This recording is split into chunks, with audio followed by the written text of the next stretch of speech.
السلام علیکم۔ As social activist میں اکثر جگہ پہ دیکھ رہا ہوتا ہوں، سوشل میڈیا پہ چلے جائیں یا سوسائٹی میں چلے جائیں، سوشلی سطح پر اور سوشل میڈیا ہر جگہ ایک ہی ٹاپک بہت ہی زیادہ رائز کیا جاتا ہے اور اس پہ بہت ہی سارے کویسچنز اٹھائے جاتے ہیں، اور وہ ٹاپک ہے کارگل وار کا۔ لوگوں کے ذہنوں میں مختلف کویسچن ہیں کہ کارگل وار میں شکست کس کو ہوئی، یہ کس طرح شروع ہوئی، کس طرح کا منصوبہ ہے، نواز شریف اور chief of army staff Pervez Musharraf کا اس میں کیا کیا رول ہے، اور بہت سارے حقائق جو عام عوام کو نہیں پتہ وہ اس ویڈیو میں ڈسکس کروں گا، اور امید کرتا ہوں اس ویڈیو کے بعد آپ کے مائنڈ میں اٹھنے والے تمام سوالات کا جواب آپ کو مل جائے گا۔ اگر پھر بھی آپ کو اس سوال کا جواب نہیں ملتا تو آپ اپنی رائے کا اظہار کمنٹ سیکشن میں کر سکتے ہیں۔ سب سے پہلے لوگوں کے ذہنوں میں ایک غلط فہمی پائی جاتی ہے کہ کارگل کا منصوبہ پرویز مشرف کا تھا، تو میں یہاں پہ کلیئر کر دوں کہ کارگل کا منصوبہ پرویز مشرف کا نہیں تھا۔ یہ منصوبہ اس سے پہلے بھی بے نظیر بھٹو کے سامنے بھی پیش کیا گیا، لیکن بے نظیر بھٹو نے اس منصوبے کو ریجیکٹ کر دیا۔ اس کے بعد یہ منصوبہ 1996 میں جنرل جہانگیر کرامت کو بھی پیش کیا گیا۔ جنرل جہانگیر کرامت نے اس منصوبے پر مزید عمل کے لیے یہ منصوبہ ISI انالیسز ونگ کو بھیج دیا، کیونکہ کوئی بھی منصوبہ، کوئی بھی مشن جب کرنا ہوتا ہے تو اس پہ پوری مکمل رائے چاہیے ہوتی ہے۔ کہاں پہ نیگیٹو پوائنٹس ہیں، کہاں پہ پازیٹیو پوائنٹس ہیں، کہاں پہ رد عمل چاہیے، کہاں پہ کیا چیز چاہیے، اس پہ پوری ایک کمیٹی بیٹھتی ہے، اس پہ غور کیا جاتا ہے۔ کوئی بھی فیصلہ جذباتی فیصلہ نہیں ہوتا۔ 1996 میں یہ منصوبہ جہانگیر کرامت کو پیش کیا گیا۔ یہ منصوبہ ISI انالیسز ونگ کے پاس گیا اور ISI والوں نے اس منصوبے کو ریجیکٹ کر دیا اور یہ کہا کہ اس منصوبے کے مطابق ہم قبضہ تو کر لیں گے، لیکن اس قبضے کو برقرار رکھنا انتہائی مشکل ہوگا۔ اکتوبر 1996 میں جنرل جہانگیر کرامت سے استعفیٰ لینے کے بعد نیا chief of army staff Pervez Musharraf کو بنا دیا گیا۔ اس وقت حکومت کے سربراہ میاں محمد نواز شریف تھے۔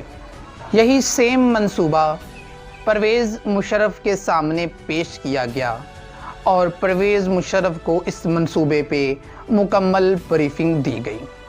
اس منصوبے کی بریفنگ دینے والے میجر جنرل عزیز تھے۔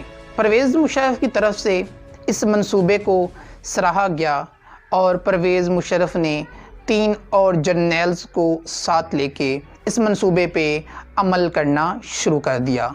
اس منصوبے کے پیچھے اب ایک میجر جنرل عزیز اور پرویز مشرف نہیں بلکہ 2 اور جنرل بھی مل چکے تھے، جس میں FCN کے میجر جاوید حسن اور 10 کور کمانڈر کے جنرل محمود خان بھی شامل ہو گئے تھے۔ اس منصوبے کے مطابق کارگل میں جب بھی درجہ حرارت بہت کم ہوتا، یعنی سردیوں میں جب بھی درجہ حرارت کم ہوتا، دونوں ممالک کی افواج اس کارگل کی چوٹیوں کو چھوڑ کے واپس نیچے آ جاتے، اور تب ان کے پاس ایک موقع تھا جب انڈین آرمی ان چوٹیوں کو چھوڑ کے چلی جائے، ہم ان کی چوٹیوں پہ جا کے قبضہ کر لیں۔ ان 4 جرنیل کے درمیان یہ منصوبہ طے پایا اور chief of army staff Pervez Musharraf نے اس منصوبے کی اپروول دے دی اور یہ کہا گیا کہ اس منصوبے کا ہرگز پتہ سیاسی قیادت اور ہمارے سینئر افسران کو بھی نہیں ہونا چاہیے تھا، کیونکہ پرویز مشرف اور باقی جرنیل اپنے آپ میں ہی ہیرو بننا چاہتے تھے۔ 1997 میں اس منصوبے کو کوہ پیما کا نام دیا گیا اور ایکسیپٹ کر کے اس پہ کام کرنا شروع کر دیا گیا۔ اس منصوبے کے مطابق پاکستانی فوج نے لائن آف کنٹرول کے ساتھ ساتھ 100 پوسٹیں قائم کیں اور ہر پوسٹ میں 10 سے 20 سولجر کو تعینات کر دیا گیا۔ اسی منصوبے کو آگے بڑھاتے ہوئے پاکستانی فورسز کو لائن آف کنٹرول کی دوسری طرف بھیجنا شروع کر دیا۔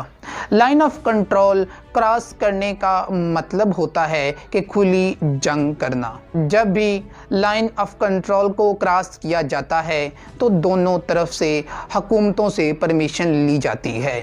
اگر بغیر پرمیشن سے لائن آف کنٹرول کو کراس کیا جائے وہ بھی فورسز کی طرف سے تو یہ کھلی جنگ ہوتی ہے۔ تو پرویز مشرف کی طرف سے سولجر کو لائن آف کنٹرول کو کراس کروا دیا اور وہ بھی بغیر پرائم منسٹر اور ڈیفنس سیکرٹری کی اجازت کے بغیر۔ یہاں تک کہ اس منصوبے کو MI یعنی ملٹری انٹیلیجنس سے بھی خفیہ رکھا گیا۔ لائن آف کنٹرول کے پار 196 پوسٹیں بنائی گئیں جس میں 5 سے 10 سولجر تعینات کیے گئے۔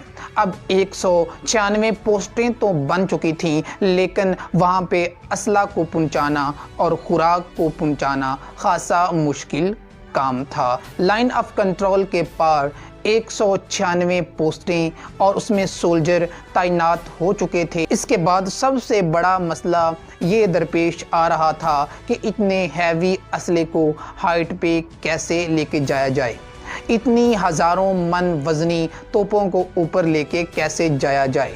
بظاہر تو یہ ناممکن نظر آتا تھا لیکن ان توپوں کے پرزوں کو کھول کر ہیلی کاپٹر کے ذریعے ہائٹ پہ لے جایا گیا اور وہاں پہ ان پرزوں کو دوبارہ جوڑ کے توپیں بنائی گئیں۔ لائن آف کنٹرول کے پار پوسٹیں بن چکی تھیں، خوراک پہنچائی جا چکی تھی، اسلحہ پہنچایا جا چکا تھا، مطلب مکمل تیاری کے ساتھ وہاں پہ قبضہ کر لیا گیا تھا۔ 16 جون 1999 کو پرویز مشرف نے انہی 3 جرنیلوں کی میٹنگ بلائی۔ یہ وہی 4 ماسٹر مائنڈ ہیں جنہوں نے یہ کارگل کا منصوبہ بنایا۔ اس میٹنگ میں یہ ڈسکس کی گئی اگر خدا نخواستہ اب یہ منصوبہ ناکام ہو جاتا ہے تو اس کی ناکامی کس کے سر پہ آئے گی؟ تو پرویز مشرف نے کہا اس منصوبے کی اپروول میں نے دی ہے، اگر یہ منصوبہ ناکام ہو جاتا ہے تو میرا سر حاضر ہے۔ پلان کے مطابق منصوبے پہ عمل شروع ہو گیا۔ کوئی بھی منصوبہ شروع کرنے سے پہلے ISI ملٹری اداروں اور آخر میں ڈیفنس منسٹر سے اجازت لی جاتی ہے جو نہیں لی گئی۔ اس کے بعد 29 جنوری 1999 پرویز مشرف اور وزیر اعظم کے درمیان میٹنگ ہوئی اور اس میٹنگ کے دوران بھی پرائم منسٹر کو اس کے بارے میں کچھ بھی نہیں بتایا گیا۔ پھر فیب 1999 میں ایک اور میٹنگ ہوئی جس میں نواز شریف کو ایک روڈ کا افتتاح کرنا تھا۔ اس میٹنگ میں بھی اس بات کو، اس آپریشن کو مکمل طور پہ ہائڈ رکھا گیا۔ اسی طرح ایک اور میٹنگ 13 مارچ 1999 میں ہوئی اور وہاں پہ بھی نواز شریف کو، ملک کے پرائم منسٹر کو اس آپریشن کے بارے میں کچھ بھی بتایا نہ گیا۔ یہاں پہ میں آپ کو ایک اور بات بھی یاد کرواتا چلوں۔ 1998 میں ایٹمی دھماکوں کے بعد واجپئی نے پاکستان کا دورہ کیا اور وہاں دونوں ممالک کے درمیان، انڈیا اور پاکستان کے درمیان ایک امن معاہدہ طے ہو چکا تھا جس پہ سائن ہو چکے تھے۔ 4 مئی 1999 کو نیلسن منڈیلا نے بھی پاکستان کا دورہ کیا اور اس امن معاہدے کو سراہا، اور کسی کو کیا پتا تھا کہ 9 دن بعد یہ معاہدہ صرف معاہدہ ہی تھا اور کوئی امن قائم نہ ہو سکا۔ 13 مئی 1999 کو انہی پہاڑیوں کے نیچے کچھ چراہوے اپنے بھیڑ بکریوں کو چروا رہے تھے، لیکن انہوں نے وہاں پہ کچھ نقل و حرکت کا جائزہ لیا اور وہ چراہوے کوئی عام چراہوے نہیں تھے بلکہ وہ انڈین انٹیلیجنس کے لوگ تھے